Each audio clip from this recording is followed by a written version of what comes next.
Okay, quick update. It is the Asian session for Thursday night still here in the United States. I'm in California. It is February 21st, so it's Thursday night going into Friday, and not much has changed. I made an update earlier today talking about the consolidation, and price on all of the majors here has still remained inside of consolidation here for the most part.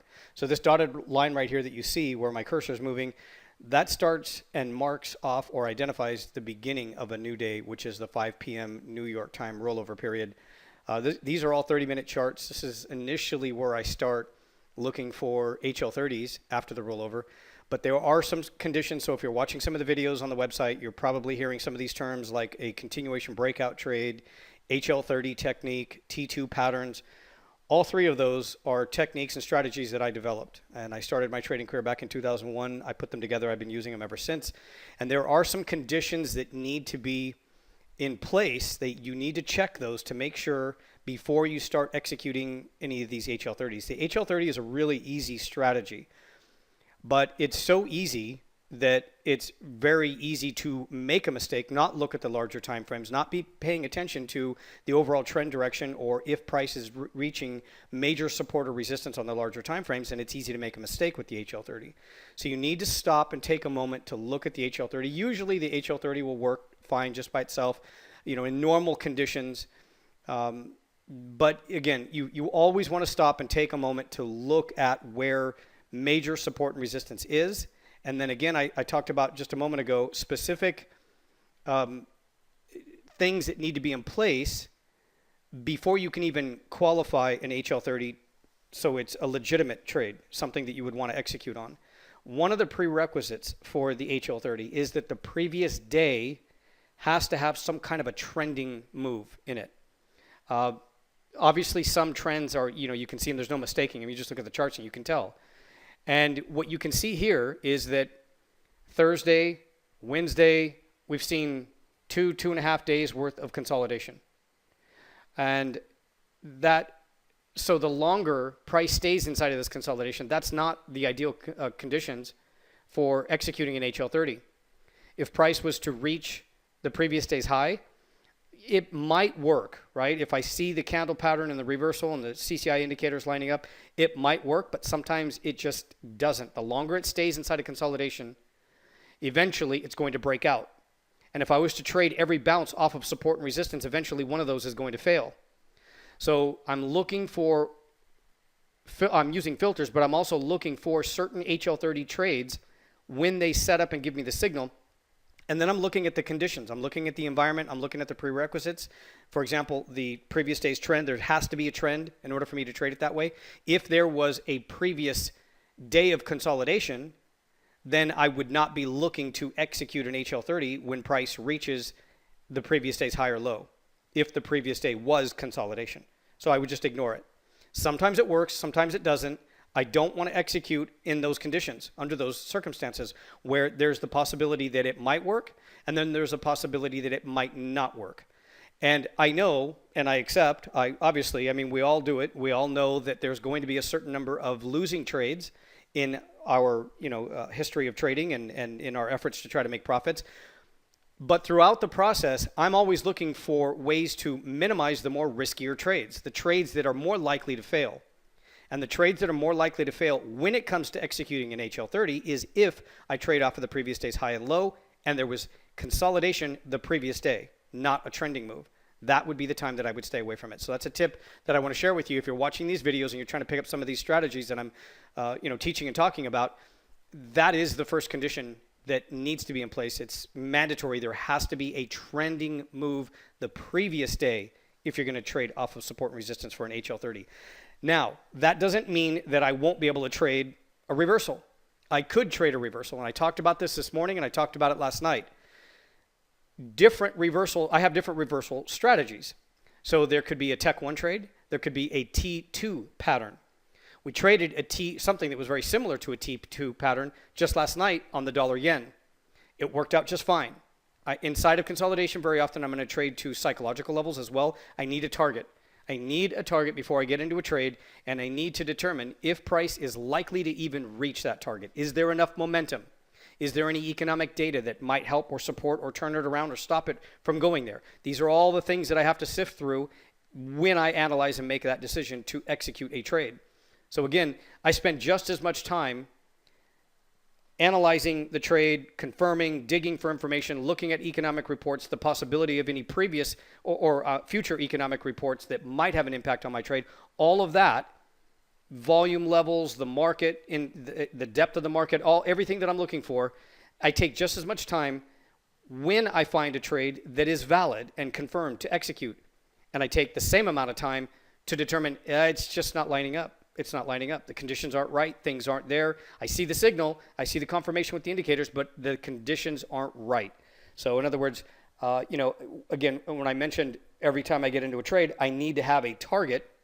I don't want to just scalp. I don't want to get in and change the results. So I'm taking 3 pips here and 7 pips there and 9 pips the next time and hopefully hoping for 12 the next time. I don't do that. I need a specific target.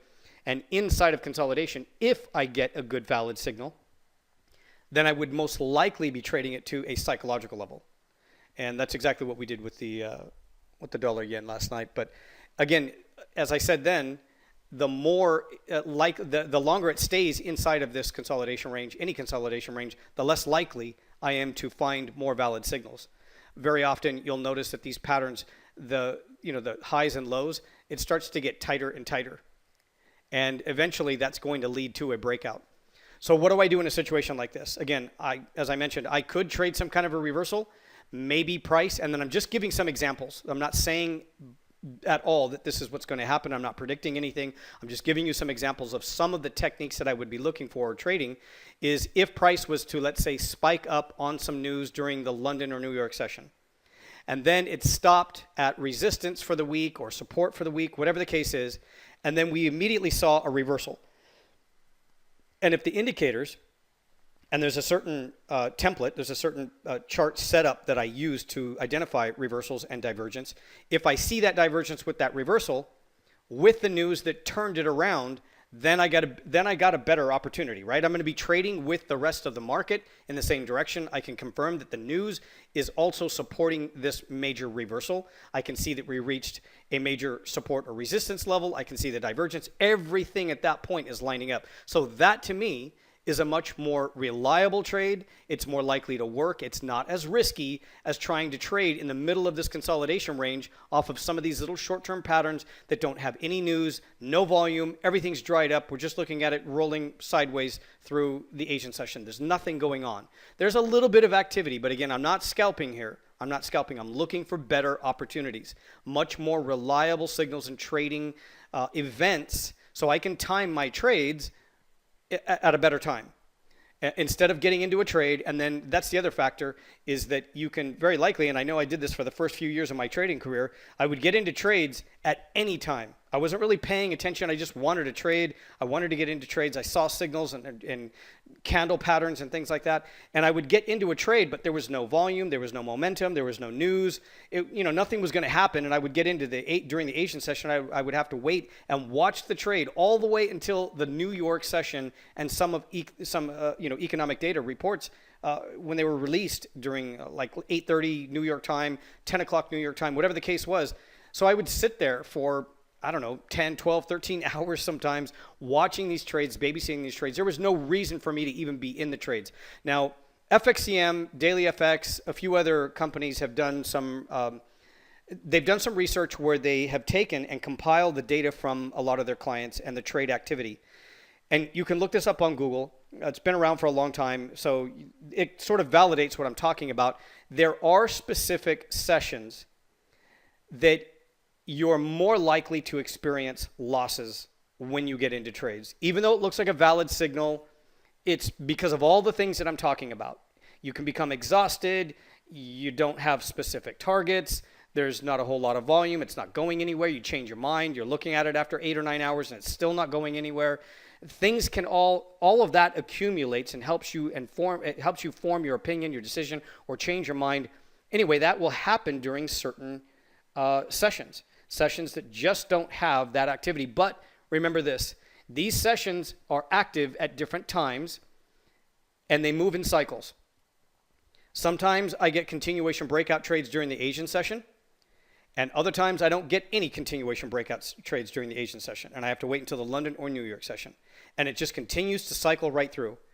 You have to understand the market to a degree that you can create some filters and you can create some charts and you can look at other areas of the market that will help you determine if that is happening, when these cycles start to change, where volume levels are starting to pick up and when it's more active and more likely to see a bigger, better move that's more consistent, meaning from the time you get into the trade, it's more likely to reach your take profit level relatively smooth. It's not going to go sideways where you're just tired of it and you're looking at it after 12, 13 hours and it's not doing anything. There are ways to determine that. You have to understand how to do that, and you have to put that together, all part of your trade platform, your execution, your monitors, your screen time, all of that you're using. Obviously, you're not going to be able to get the depth of the markets that I'm talking about with just MetaTrader. Some MetaTrader brokers will offer a little more depth, but for the most part, what I'm talking about is just the typical MT4 platform with just the basics, right? The majors and maybe a few other exotic currency pairs and things like that. That's not really what I'm talking about. So get to understand that, learn that, and understand that there are some sessions that are you're more likely to experience a loss. It's got nothing to do with me. It's just the way it is. It's just how the markets move. And once you start to understand that, it'll help you pick specific times when you should be trading. Now, that in itself doesn't necessarily guarantee that even if you do that and you adjust your trading schedule, that you're always going to get a trade during those specific sessions. That's not what I'm talking about either, and neither are they. Well, when they write these reports, they're also warning you that you need to be aware for these changes in the market. That's just the way the market works. It's never going to work the same way over and over, day in, day out. Otherwise, everybody would be making money, and you could kind of do it on autopilot, and that's not how the market works. But I think that's the exciting part about trading, is that it keeps you on your toes. You're constantly learning. You're constantly looking. You're constantly researching. There's never a dull moment. In my opinion, there's never a dull moment. I've been doing this since 2001, and I get excited every single time I go into my office, shut the door, and start trading. I like it. I like the research time, the screen time, the investigative work that needs to go behind it. When you have compiled a good news source and the depth, you can see the depth in the markets like I'm talking about, it gets really, really exciting. There's a lot of work to be done at all times. And there's really never a dull moment. I mean, occasionally it'll get slow, but that's also going to lead into these bigger moves and these bigger opportunities. So enough of that. So I hope that helps. I hope that helps get you your mind straight around being more particular about trades. If you've been trading over the last couple of days and you're experiencing some losses and it's kind of choppy for you, understand that if you step back and you create this environment, you create these tools and these filters that I'm talking about, and the depth of you get to see the depth that I'm talking about. When you put that in place, you would, for the most part, know that you probably shouldn't be trading lately if your trading system isn't really generating good results over the last couple of days.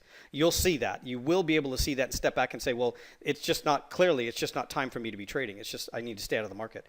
Other people have, a pretty good trading strategy if they're, trading on really, really short time frames and they're scalping and things like that. So what I'm doing at this point, what I would recommend, is I'm going to be looking for breakouts. For the amount of time that price has stayed inside of consolidation over the last couple of days, I'm going to be looking specifically for breakouts.